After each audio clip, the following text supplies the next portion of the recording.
Yeah, but the only thing is it's going to be like 3 hours. So that Okay, well, just give me, it's not going to be in an hour, so just give me half an hour. That's interesting. it was only for you, not for them. Yeah.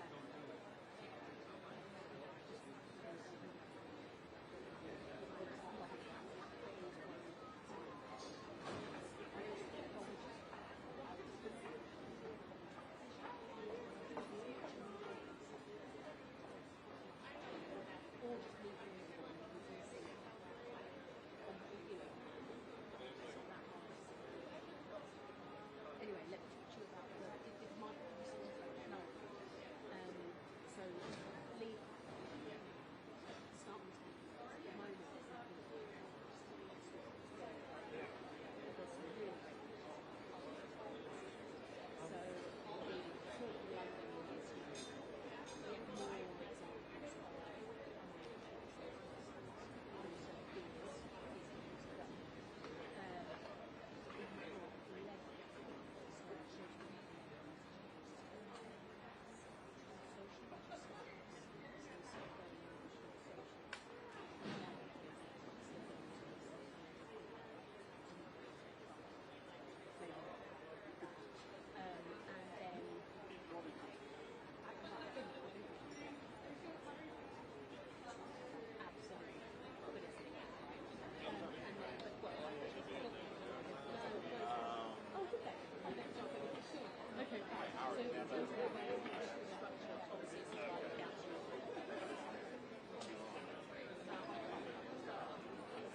some really great so the talk of London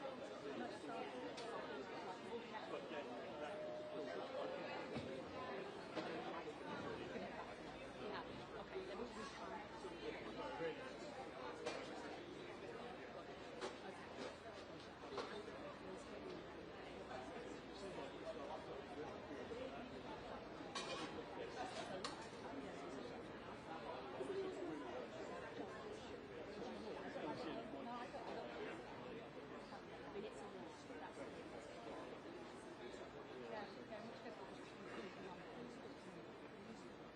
get more examples of it feels like it's that's what you do.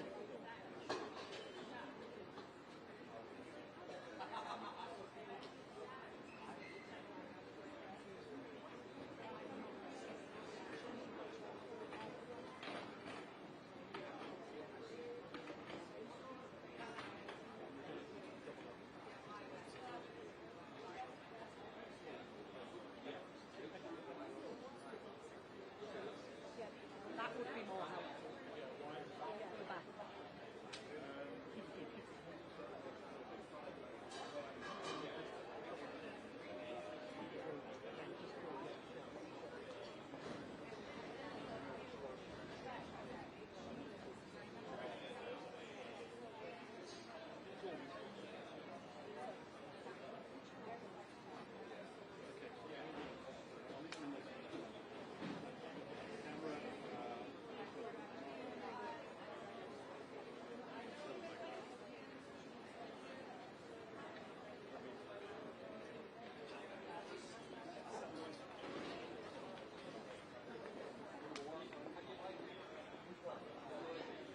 Cool. So I'm going to run this.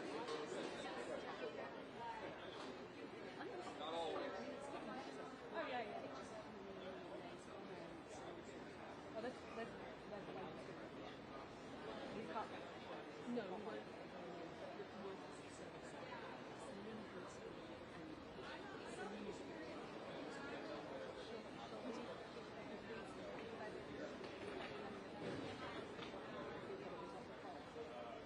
Would you want to do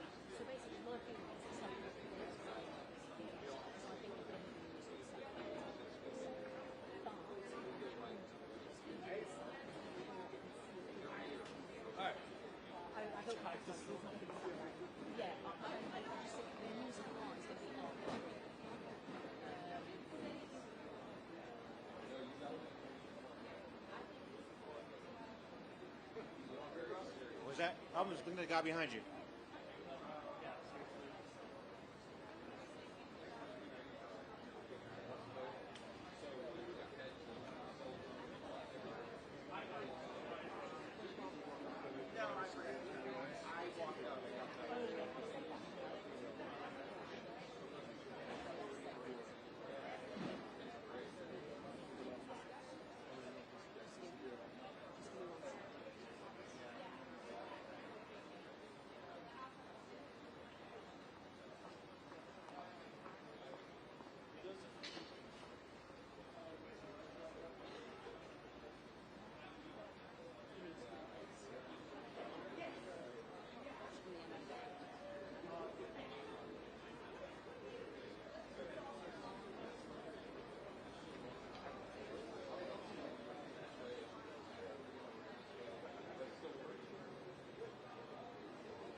I figured they eyed you. All good. Hey guys.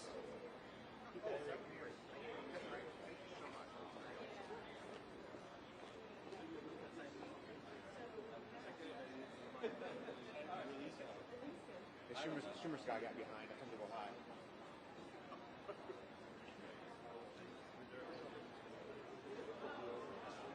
Right. So when reporters come out, you know, and there's not going to be enough room. Yeah. There's just not going to be enough room. Yeah. Yep.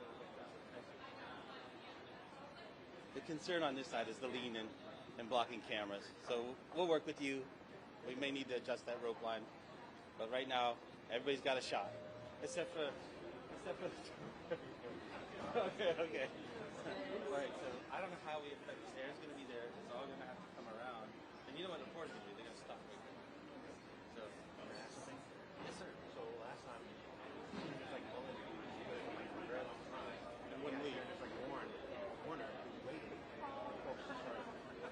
They're gonna. That is gonna happen over there, and staff are gonna be over there. Alright. So okay. I mean, I know they're like pushing people out of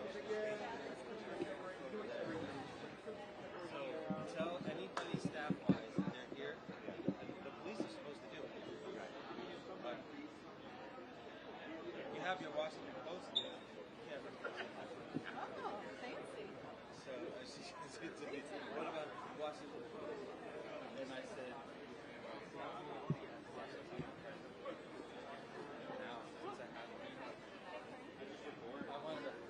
I'm glad you did that. Anybody coming out of there to get to here is gonna, all the reporters are gonna have to stand over here. We can get a few in there, but this is pretty much blocked. So when anybody comes out here, the police are gonna keep this area clear for egress. So anybody walking out here like you or any of us, we'll have to come up kind of over here. And we'll have to make it work. So if you can let another person immediately. Have your book. Alright, so when it all comes out, I'm just saying, when it all comes out, I think we're all going to be on this side of the microphone. Is there a way to like put a stanchion so we can have a rope on one side? No. I'll work with you. Right to you, right now, stand up the lesser side. Anybody coming out of there, please here, on this side. Alright, but, can I squeeze somebody in over there? Yeah. We'll make this work as best we can. I like a two-person approach. Two people should stand together. Well, I mean, where do you need to be? Like, I'm fine. One interesting. Just need one person here. Good. So, And then that person's in place right now. yeah. I'm standing where she's supposed to be. I'm the one egress right here. So if she can like squeeze really tight in, that's perfect. Otherwise, this becomes too narrow. No, she's doing that. So, what I don't want her to do is to stand back there and then have somebody do that. So I'm just in my position right here. No.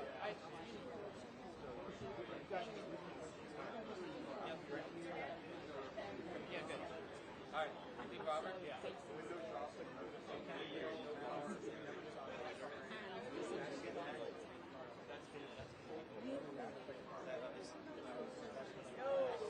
Exactly. But Frank's got a point. Like, this person needs to position, that's her spot. She can't walk in front of another person. So she's stationary right there, right? Right. Okay. You're good? Perfect.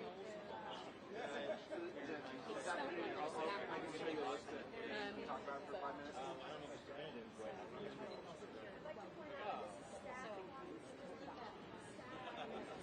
where are you going to be placed? This should be really tight. So I'm going to be right here.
I was asking Katie, she doesn't think it's worth it, and I kind of agree.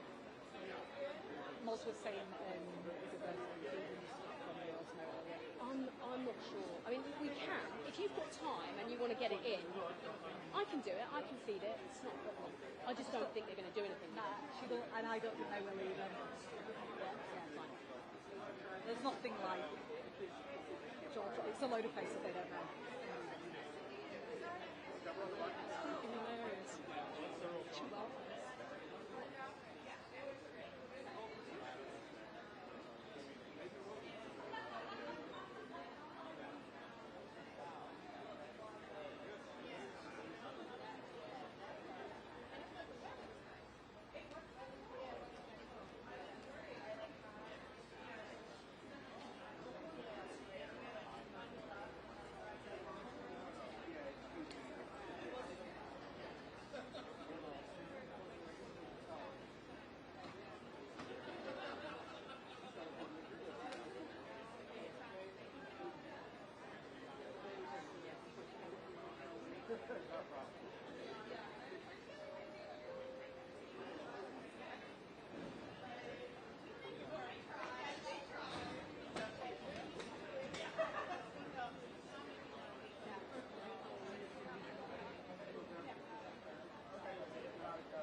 the mic was. Give it to Caine. Fine. Senator Cruz.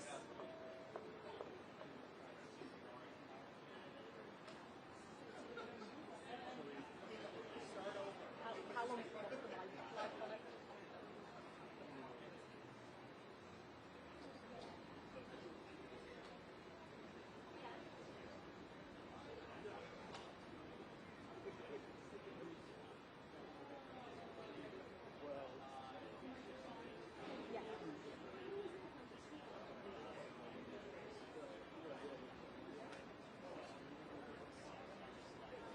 Have we got a we've not got a normal mic. Can she use the Osmo mic? Can she use the Osmo mic? Can you sync it with that?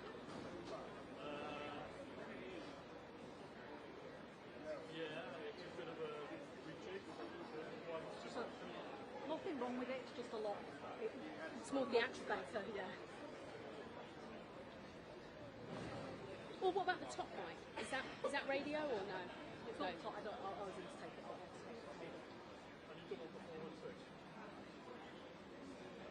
The Osmo one. Well, yeah, the Osmo one would be fine. Your question on that, the answer No, I know. It's the motion. It's the. It's fine. I'll use this. Yeah. Fine.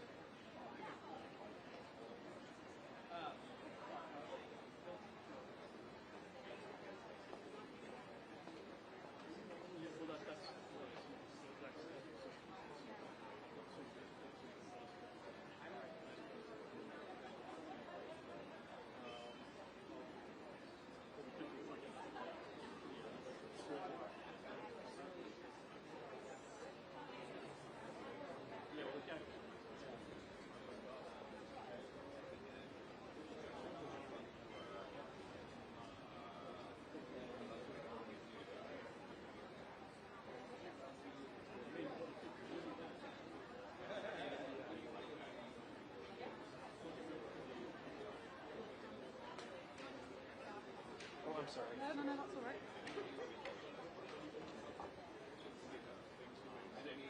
How's it going, Robert?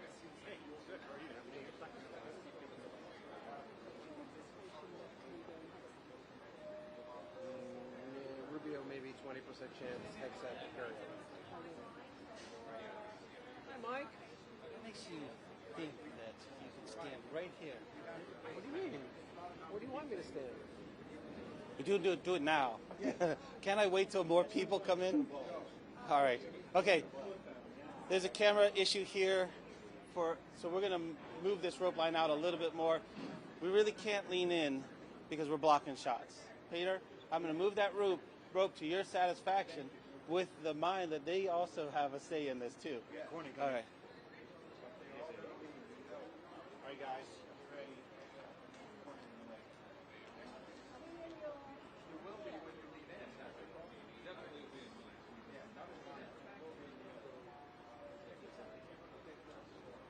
Senator, can you come to the camera center?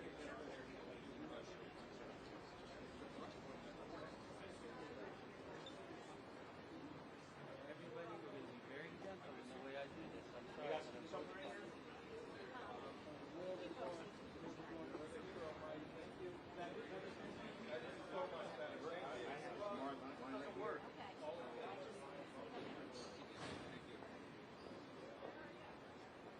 All my apologies upstairs. Anybody who needs an apology after this, I'll give it to you up in my office now.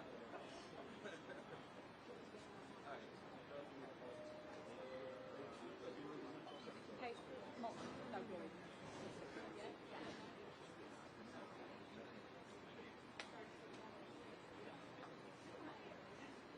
Because you're the best.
ask you. Yeah. That's so funny.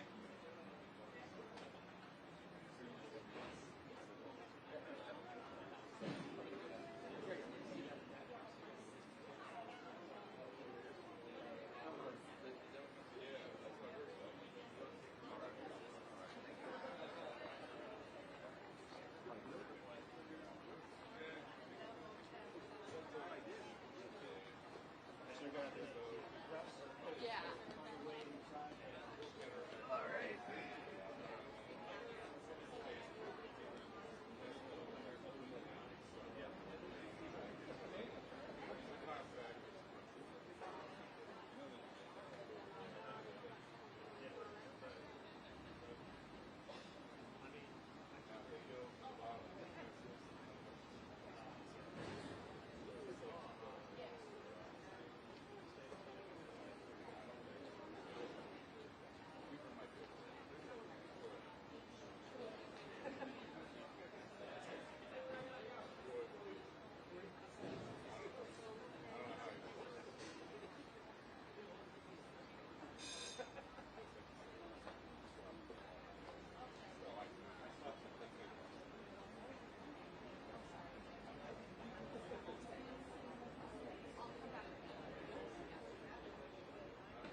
Right, Mullen.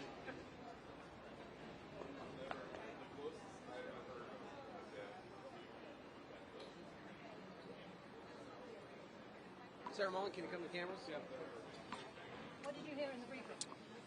Yeah, first of all, I'm not going to talk about anything that was classified there, so no operational.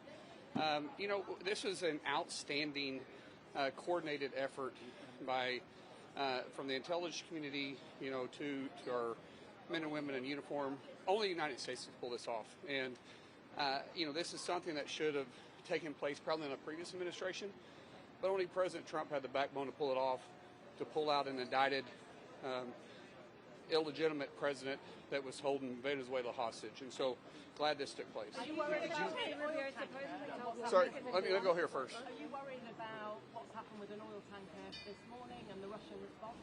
No, absolutely not. We're going to control our Western Hemisphere. This is the emphasis that President Trump has put in it. There is not going to be any oil coming in or out of Venezuela without our approval. Yes. Senator Mullen. Go ahead. I wanted to ask about the reporting that we saw that Secretary Rubio had told lawmakers that President Trump wants to purchase Greenland. Can you tell us anything about that at all? We didn't talk about that in this meeting. I'll keep our. There was no mention of Greenland. Senator Mullen, can you talk about the plan going forward? Do you feel confident that the administration has the necessary plan in place Yes. for what could happen after Maduro's? Absolutely. This was a coordinated effort with months of planning, understanding the contingency plans, the main plan, what happens going in to bring Maduro and his wife to justice, and then what happens with Venezuela moving forward. What we want to do is give the best opportunity for the Venezuelan people to take back their country and put it back in the democracy that they lost 25 years ago. And there is a full plan, full effort.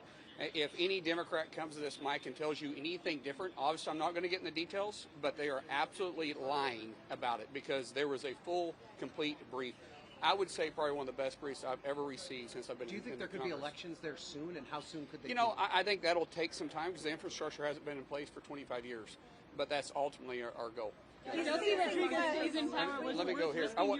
Let me go here and I'll get to you next. In power? Say that again, I'm sorry. Was it worth risking U.S. troops' lives to keep Maduro's vice president in power?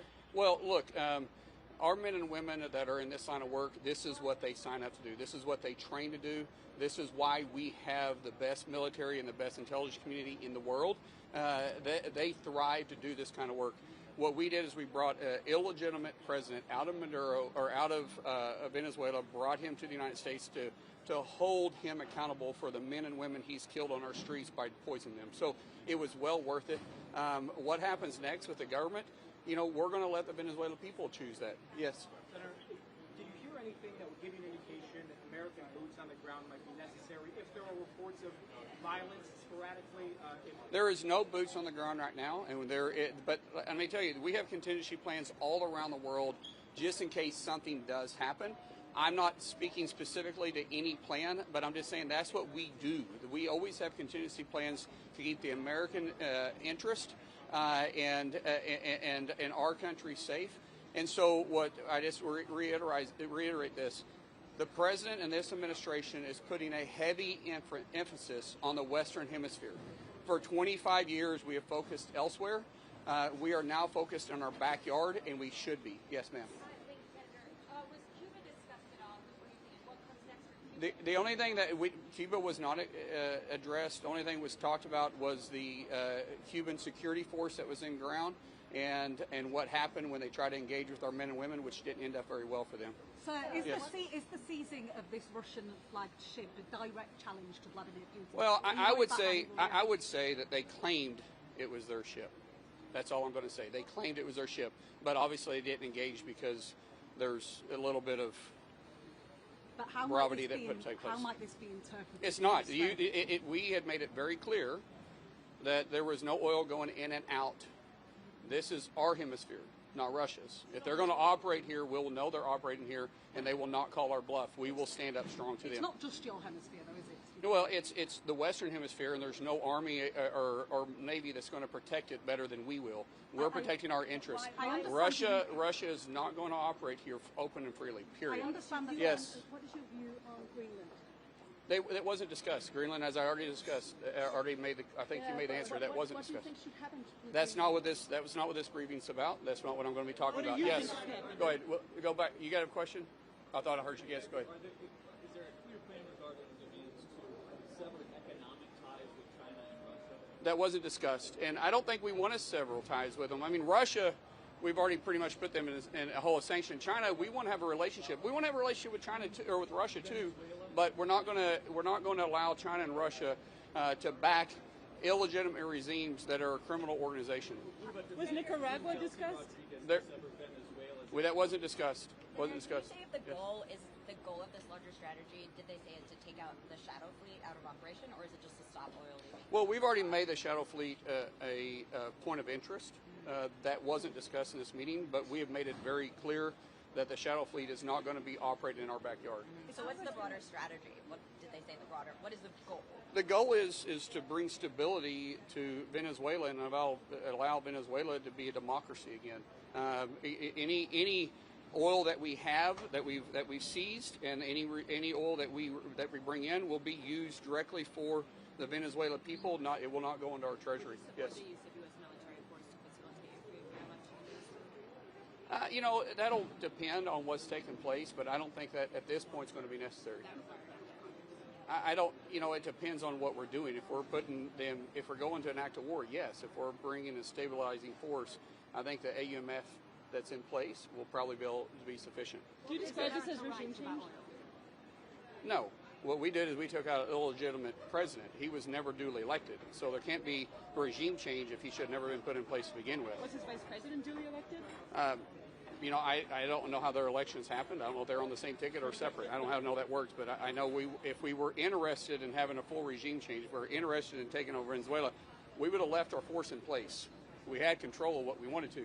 We were there as a law enforcement, and the military was backing up law enforcement to bring a guy who was indicted almost 6 years ago to justice in the United States for killing people on our own streets by poison that he allows to come out of his country. Was Nicaragua discussed? It's not ours. We're holding it for the Venezuela people. We're not taking it. We're not going to deposit it. We're going to use it for the Venezuela people. That is not ours. Absolutely, we will not be using. Not $1 will come in to our treasury. It'll be used for the Venezuela people. We are not interested in stealing their oil, taking their oil, anything. If we go in and we partner with them, and we have a partnership like we did a long time ago. I mean, think about Chevron, right? We've had partnerships with Venezuela way before Maduro and his dictatorship or the previous dictatorship came in place. So this isn't, as far as partnerships with American companies. Countries all around the world want to partner with American technology because we have the resources, we have the ability to do that. I just came back from the Middle East. I went to 3 countries over there. All 3 countries are wanting to partner with American oil companies because no one does it better and more efficient than us. So if businesses happen in Venezuela, we would love to have that business through business relationship. It'll all be about supporting the Venezuelan people, and allow Venezuela to become that example they used to be 25 years ago. Was Nicaragua discussed in the The US briefing? has the right to that oil. Do what? President Trump appears to be saying that the US has the right to the oil. I don't know. You say appears. I can't answer a question on hypothetical questions or what he says it. What he says is that the oil will be used for the Venezuelan people. He said that very clear. He's made that very clear. That we've also said that there isn't going to be any sanctioned oil that's going to be feeding China's economy or feeding Cuba's economy. We're not going to allow that to happen. Any oil we get will be taken and be sold on the open market to the people that want the oil to be paying for it on in a legal basis. Anything? Yes. Well, she's not a friend of ours. She's made it very clear she's not a friend of ours, but it's a trust but verify. All right, guys? Was Anything else? Nicaragua discussed? Do what? Was Nicaragua discussed? No, it was not discussed. All right, I'm going to go. See you guys. He's too tall for me to stand by. That's right. How long was he here? Like 20 minutes? Is there a plan going forward for Venezuela? Yeah, absolutely. I think, well, first of all, I just want to say what we heard in there, at some point, a movie ought to be made about the heroics of our military. An operation like this could have never been pulled off in the history of the world by any military on the planet.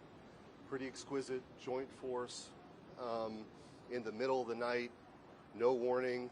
I think it sends a very powerful message to folks around the world, our adversaries around the world, the capabilities of the U.S. military in support of this law enforcement operation. So that's the first thing. I also think, too, having a illegitimate communist dictator who was poisoning our country with drugs, sending criminals to our country, and hosting a playground for our adversaries, especially China, was a very dangerous situation. That has now changed. So the plan moving forward is obviously the focus is on stability, which is why Rodriguez went from VP, was sworn in as the president. But the United States has tremendous leverage right now with the naval quarantine. I mean, they can't get their sanctioned oil out of there unless we let it out of there. And so that's the hope moving forward, that the stability can be brought about and maintained because of the leverage that the United States has right now.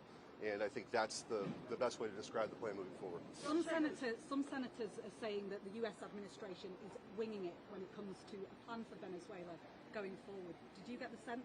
I don't think that's fair at all.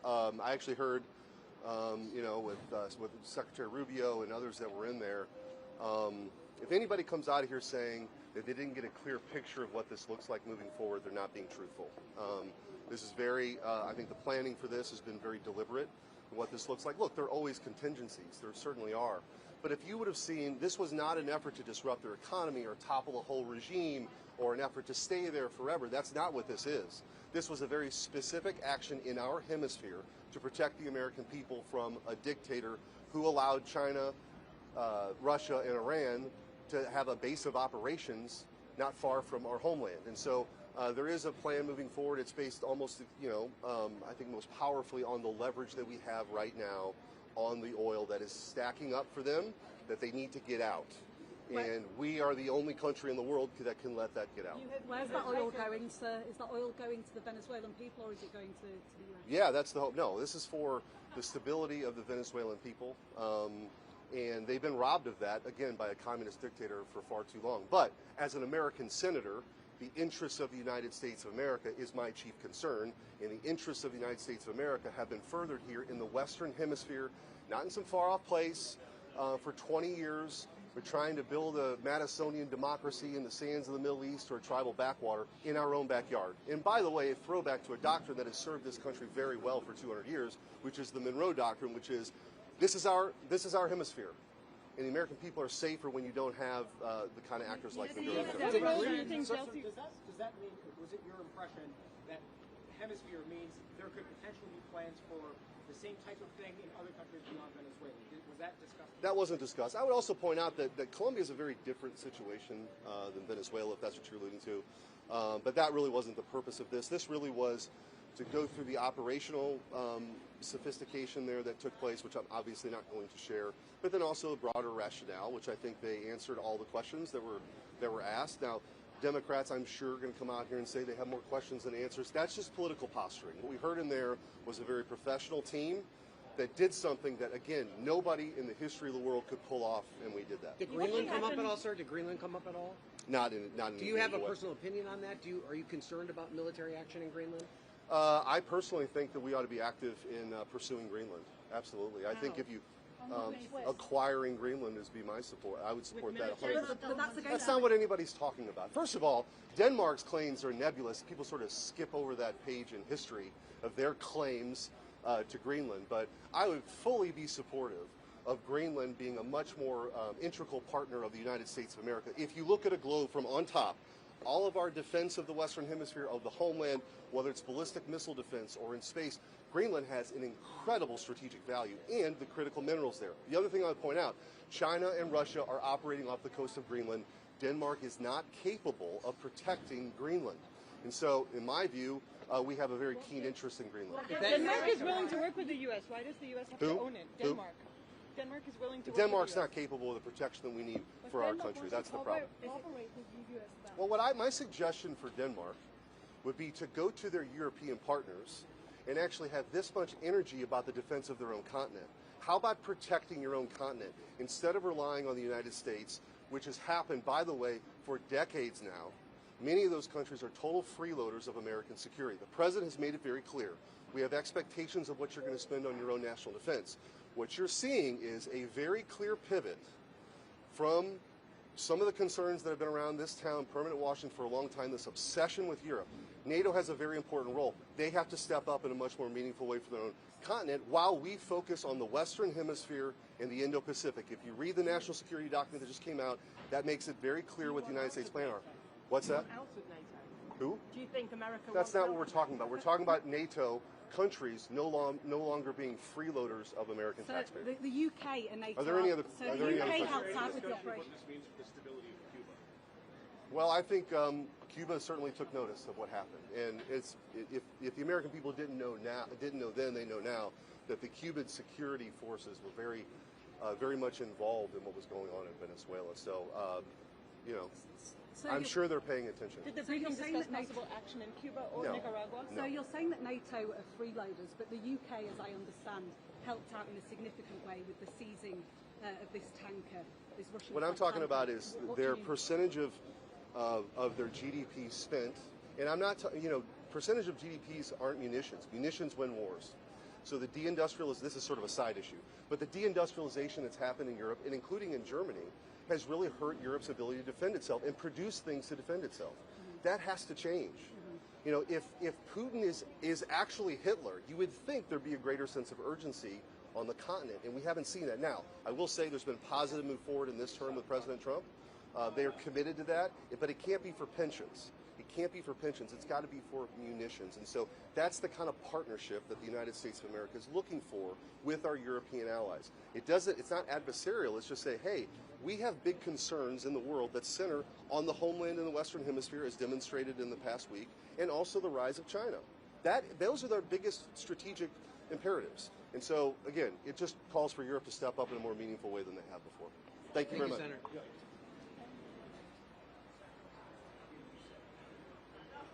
We need to reset. I need this group here to step back and around. I'm sorry, this is my last position. All of you have to go back around. Yep, you'll have to move. I'm sorry.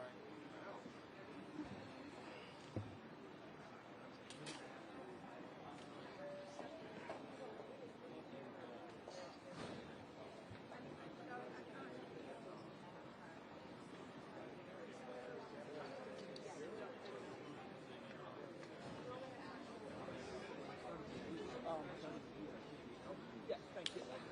Thanks.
doesn't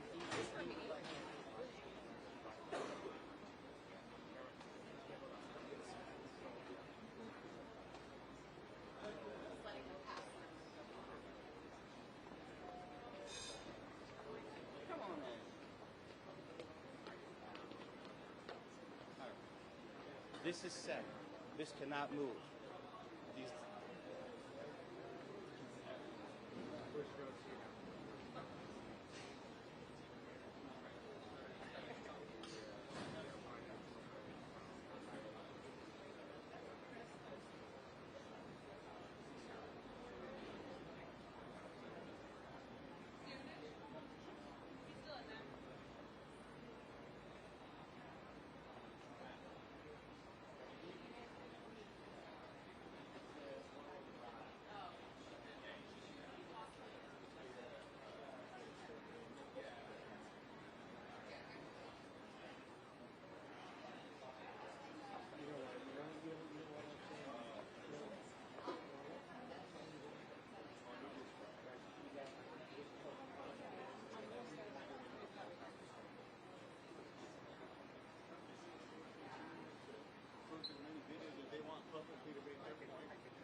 What's that?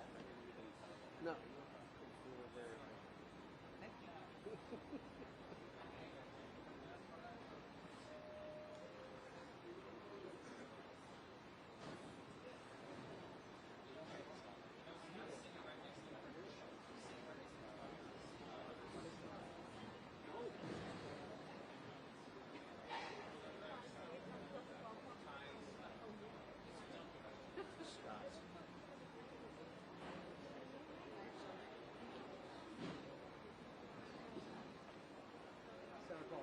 Senator Paul, are you?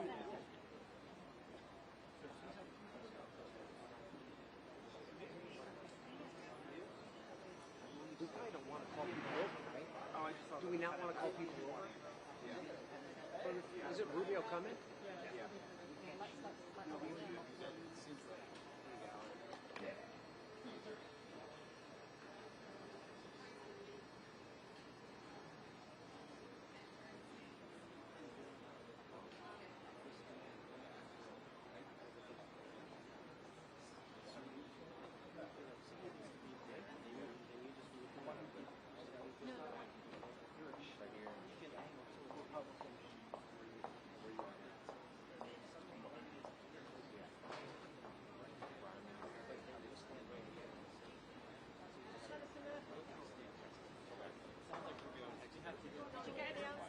Yeah, they're probably coming here now. I mean, this is an insane plan. They are talking about stealing the Venezuelan oil at gunpoint for a period of time undefined as leverage to micromanage the country. I mean, the scope and insanity of that plan is absolutely stunning. So we learned a lot. I'm glad we had the briefing, but this is going to be a very, very rough ride for the United States. They're going to take the oil. How? By force? By force, of course. An embargo is an act of force. They are going to take the oil for as long as is necessary in order to try to facilitate regime change in Venezuela. Is that what the Republicans have told us, that they have a plan for the stability of the country? Is that the plan? I heard no detailed plan. Obviously, things are getting more chaotic in Venezuela as the hours proceed. Their plan seems to be to steal the oil and use the leverage over the oil to try to micromanage the country on a day-to-day basis. That sounds like a recipe for disaster. It is just slightly different than the mistakes we made in Iraq and Afghanistan. There, we used our military as a means to try to micromanage the country. They waited us out, and as soon as we left, chaos erupted. Why would it be any different under these circumstances? They will wait us out, and as soon as the Navy leaves, as soon as the blockade ends, we will be back in the same situation that we began. It does not appear that we are learning any lessons. Military action when it was Senator Welch. Can you talk about military action about Greenland specifically? Well, you can't answer that directly, but a lot of opposition is expressed about that.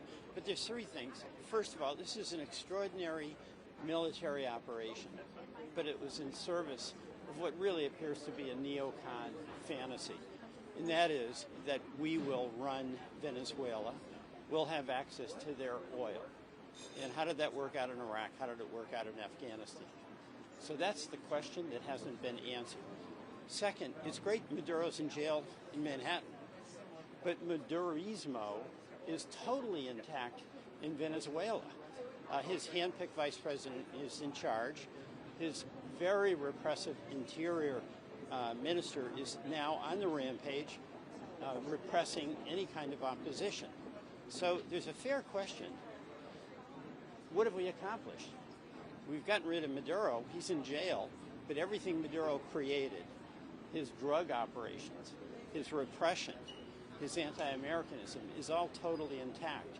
Senator Welch, should Democrats use the appropriations process as a way to force congressional oversight in the next steps with Venezuela or Greenland or other places? I totally support that. That's what policy is about. That's what the appropriations process is about. Whether we have the votes remains to be seen, but I totally believe there should not be support financially from the American taxpayer for another for another war that's in this case about oil. Would that mean shutting the government down? Clarify what you said at the top. It's unclear. You're saying because they're raising the specter of the military operation to acquire Greenland. Did that come up in there, and what are they planning on doing? We don't know, but I'm worried. Did they address that?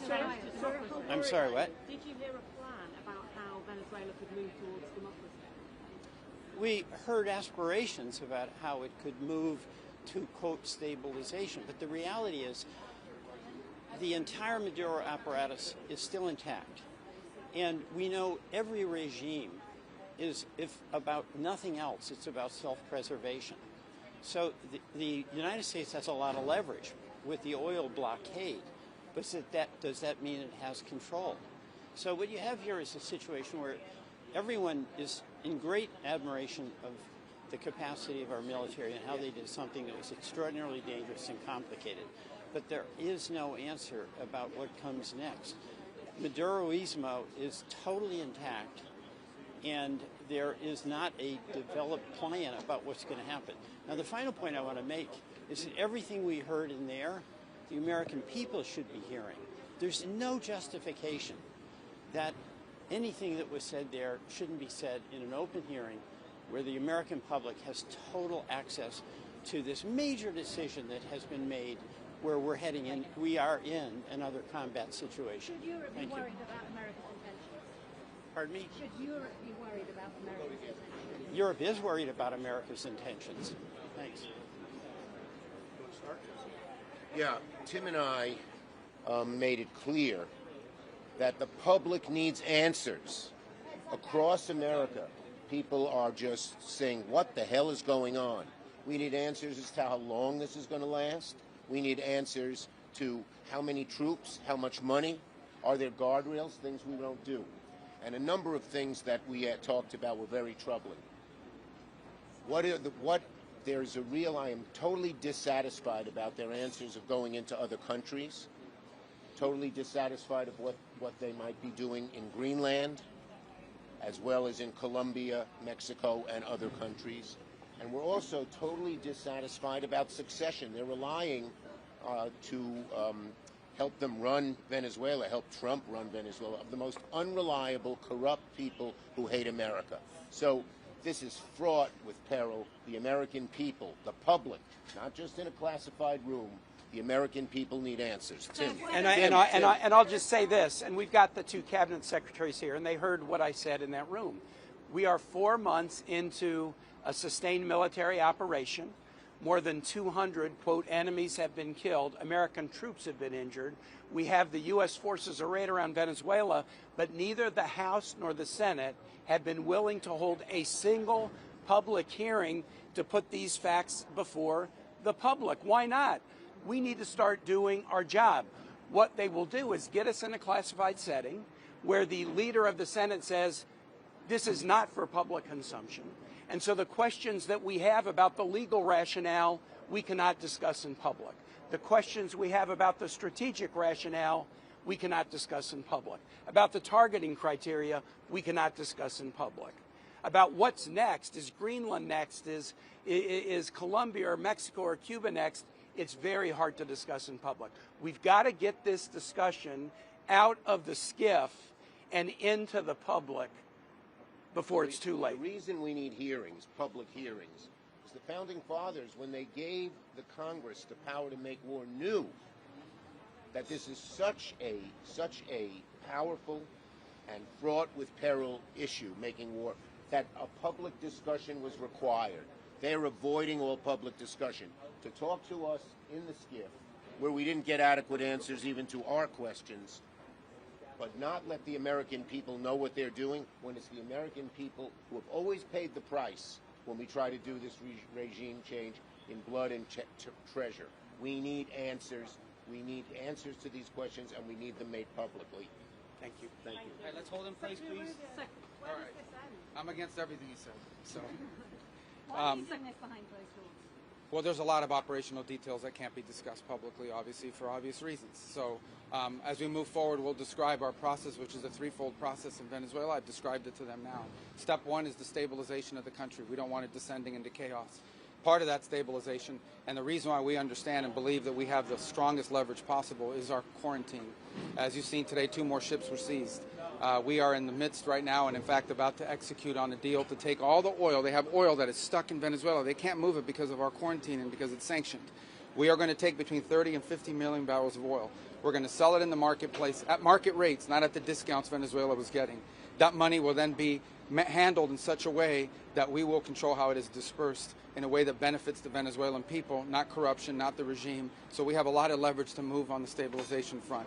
The second phase will be a phase that we call recovery, and that is ensuring that American, Western, and other companies have access to the Venezuelan market in a way that's fair. Also, at the same time, begin to create the process of reconciliation nationally within Venezuela, so that the opposition forces can be amnestied and released and from prisons or brought back to the country and begin to rebuild civil society.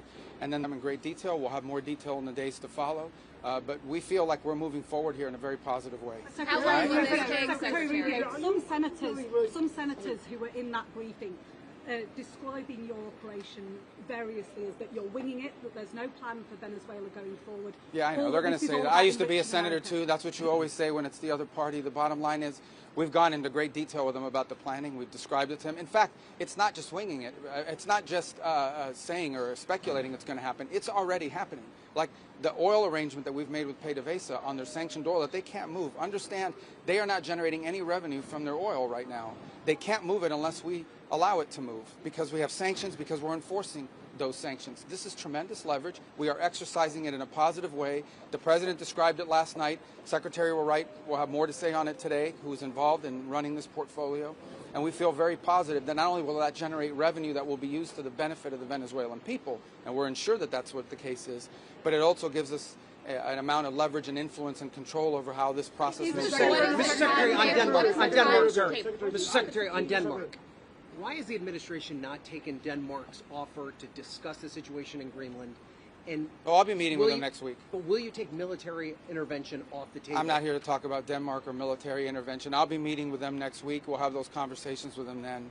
And but I'm not having anything further to add to that today. Can you clarify your comments to lawmakers? Does the U.S. intend to buy Greenland? Does the U.S. intend to buy Greenland? Can you clarify your comments to lawmakers this week? Well, that's always been the president's intent from the very beginning. He said it very early on. I mean, this is not new. He talked about it in his first term, and he's not the first U.S. president that has examined or looked at how could we acquire Greenland. There's an interest there. But so I just reminded them of the fact that not only did Truman want to do it, but President Trump's been talking about this since his first term. What? A statement last night saying that the military option. You've lost. Look, he's lost a lot of weight. Good job, man. What do you? They said the military option is on the table. So is the administration really willing to risk the NATO alliance by potentially moving ahead? Guys, military option? What I think the White House said yesterday is what I will tell you now, and I've always said. The president always retained the option.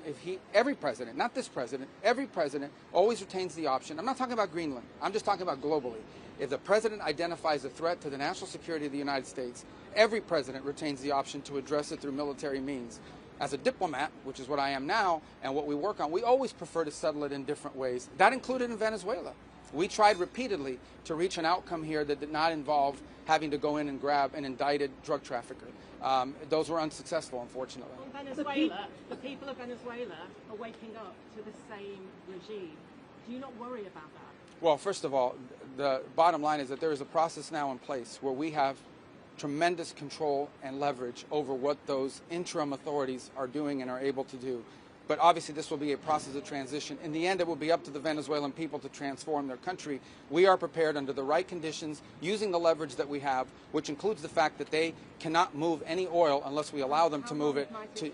Well, again, I'm not going to give you a timeline on it. We want it to move as soon as possible. But we didn't expect this would... It's been 3 days since this happened, 4 days since this happened. So I understand that in this cycle and society we now live in, everyone wants instant outcomes. They want it to happen overnight. It's not going to work that way. But we're already seeing progress. With this new deal that's been announced and more deals to follow, you are already seeing how the leverage the United States has over those interim authorities is going to begin to lead to positive outcomes.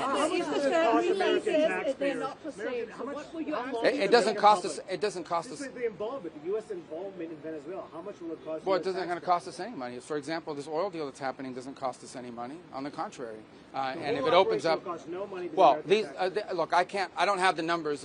What operation are you talking about? The entire thing? Yeah. Well, these troops are going to be deployed. None of these troops sit in a dry dock waiting for action. They're deployed somewhere in the world. If they're not here, they're somewhere else. Just today, our forces not deployed to the Caribbean seized a boat, a sanctioned boat tied to the IRGC that tried to flee from us. That happened somewhere else. We are constantly involved in action. We have boats in the Mediterranean. We have ships in the Middle East. We have ships in the Indo-Pacific. These ships, if they weren't in the Caribbean, they'd be somewhere else conducting activity. Yeah. That's what the Navy does. I want to emphasize that question from CNN. The question's never asked how much does it cost when they're in the Mediterranean or the Red Sea or the Indian Ocean or the Pacific. But now that they're in our hemisphere, on a counter-cartel mission or ensuring that an indicted individual comes to justice, now you're asking the question of cost. It's a disingenuous question to begin with. You're trying to find any angle possible to undermine the success of one of the most historic military missions the world has ever seen. The level of sophistication that Senate just was briefed on, and the House was briefed on, a classified level, is something only the United States of America can accomplish. The world is taking notice of that. Certainly Venezuela is taking notice of that. And it continues because 2 oil tankers, 2 overnight, were seized by the United States of America, stateless or sanctioned, because the oil blockade, the quarantine of oil out of unsanctioned or stateless, sanctioned or stateless vessels continues. That leverage will continue as Secretary Rubio outlined. So our military is prepared to continue this. As he said, the president, when he speaks, he means it. He's not messing around. We are an administration of action to advance our interests, and that is on full display. We're happy to brief the House. No. 2 quick things. Okay, number one, because we have to go, because we got to brief the House, and if we don't and they're pissed at us, you guys better defend us. That was because we were talking to you. I would make one more point, and it's a very interesting point. One of those ships that was seized that had oil in the Caribbean, you know what the interim authorities are asking for in Venezuela? They want that oil that was seized to be part of this deal. They understand that the only way they can move oil and generate revenue and not have economic collapse is if they cooperate and work with the United States, and that's what we see are going to happen. We got to go talk to the House, guys. Is it a challenge to Vladimir Putin? That was a Russian flag tanker.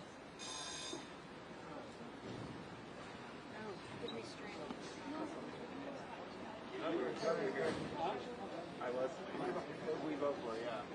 I was